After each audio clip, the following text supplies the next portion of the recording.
नमस्कार कुकिंग तड़का को आपण मानकु स्वागत जनाऊँगी। आज मु आपण मानकु गोटा बुट आउ अमृतभंडा आलू तरकारी करी देखैबी।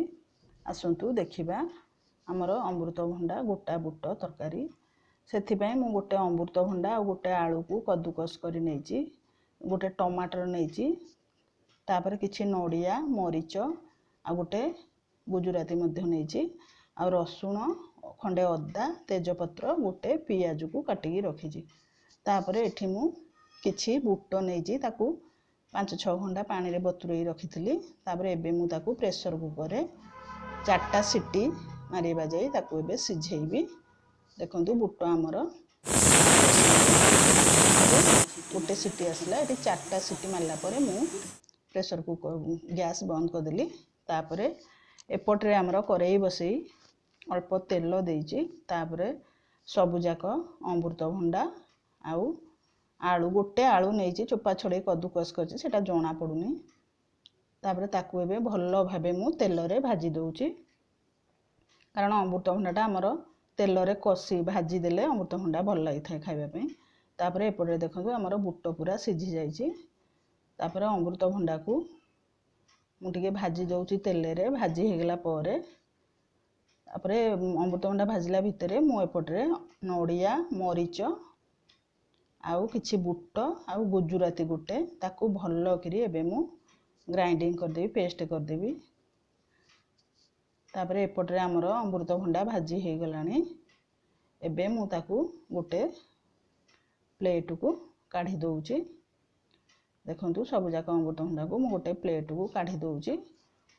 देखो काढ़ी देली। तापरे एबे मु सेई कड़ाई रे किछि तेल देई सेथिरे टिके जीरा आउ खंडे दालचीनी तापरे 2टा तेजपत्र पकई दउची। पकई ताकू एबे मु टिके भाजी देबी। तापरे भाजी हेला परे एबे मु काटी की रखिथिबा पियाज को गोटे बड़ साइज पियाज मु काटी की रखिची ताकू एबे एथरे देई दउची। देइकिरी भल्लो किरी पियाज को एबे मु भाजीबी। पियाज आमर भल्लो भाबे भाजी होबा जाय हमें ताको एबे भाजीबा। तापरे सेथिरे मु एबे पियाज देखंतु टिके भाजी हे आसलनी। एबे मु हाफ चामच सेथिरे चीनी दे दउची आउ छेची की रखिथिबा अदा रसुण को मध्य दे दउची, कारण एटा एकदम कंचा अमृतभंडा सेथिबे टिके चीनी दबाटा भलो टेस्ट लागि थाए चीनी देले। तापरे हेई गला परे सेथिरे मु एबे टमाटर को देई भल्लो भाबे कसुची। तापरे कसी हेला परे टमाटर सेथिरे मु एबे हळदी जीरा धनिया पाउडर गोटे चामच देई भल्लो भाबे ताको एबे कसीबी। टिके हमर मसला पूरा सुखिलिया हेई आसुची। एबे हमें सेथिरे अल्प पानी दबा, पानी देई भल्लो करी मसला गुडा को हमें टमाटर संगे कसीबा। कसी सारी करी एबे टमाटर को सिझिबा पई टिके किछि समय ताको घोड़ेई देबी। तापर एबे मु लंका गुंड गोटे चामच दउची। आपनको हिसाब रे राग कम बेसी करि परिबे। तापर एबे मु आउ टिके पानी देई ताको भल्लो भाबे मसला को कसी दउची। तापर एबे हमें घोड़ेई दबा, टमाटर को सिझिबा पई दबा। किछि समय पर हमें देखिबा हमर टमाटर सब भल्लो भाबे मसला संगे मिसी गलानी बा सिझी गलानी। एबे ताको हमें भलो की दाबी दुबी देई ताब देखंतु मसला आ टमाटर हे गलानी। एबे हमें बाटी रखिथिबा जो नडिया पेस्ट को देई दबा। नडिया गुजराती किछि बुट आउ मरीच मध्य 5-6टा तादरे बाटी। बुटटा बाटिले तरकारीटा हमर बहळ होइते। आगुरु मध्य मु काबुली बुट अमृतभंडा करिछि, आपण लिंक रे जाई देखि परिबे, मु लिंक देछि। तापरे एबे हमर अमृतभंडा आउ बुट को से मसला रे देई दबा।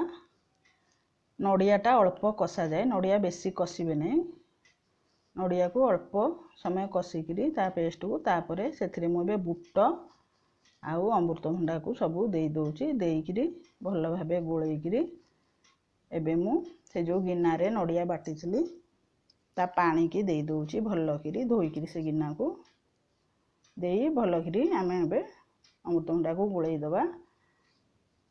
तरकारी देखो हमर केते सुंदर देखा होची। तापरे लास्ट को मु एबे लूण से पकाउछि स्वाद हिसाब रे लूण 1.5 चामच नहीं गोलैकि किछि समय आम सिझाक दबा। यहाँ कद्दूकस होइछे अमृतभंडा आलू यहाँ जल्दी सिझीज आ बुट तो आम प्रेसर कुकर सिझेचे यहाँ जल्दी सिझीज। देखंतु आमर सिझीगलानी तरकारी। तापरे एबे मु एथिरे 1 चामच चिकेन मसला दूची। चिकेन मसलाटा देले तरकारी बहुत स्वाद आसी थाए। ए तरकारी एते सुंदर बास्ना आ खाइबा को मध्य बढ़िया लगे कारण एथर आमे नड़िया बाटिकी देइचे गुजराती आ चिकेन मसलाटा पड़िला तरकारी बहुत बढ़िया लगी थाए खाइबा पई। आपण आकु घरे निश्चय तैयारी करिवे खाइबे। एटा रुटी परोटा संगे बहुत बढ़िया लगी थाए। मु एथिरे मु चकुली पिठा करछि सेति पई मु चकुली पिठा संगे आमे आकु खाइबू। चकुली पिठा हमर हेछि चकुली पिठा संगे आमे आकु खाइबू। ए तरकारी की देखंतु तरकारी हमर हेइ गला। एबे मु ताकू गोटे जगह को काढ़ी दउछि आउ ता संगे चकुली पिठा मध्य रखिछि। आपण आकु घरे निश्चय तैयारी करिवे खाइबे आउ मो चैनल को लाइक शेयर सब्सक्राइब करिवे। प्लीज मो चैनल को लाइक शेयर सब्सक्राइब करिवे। रहउछि धन्यवाद।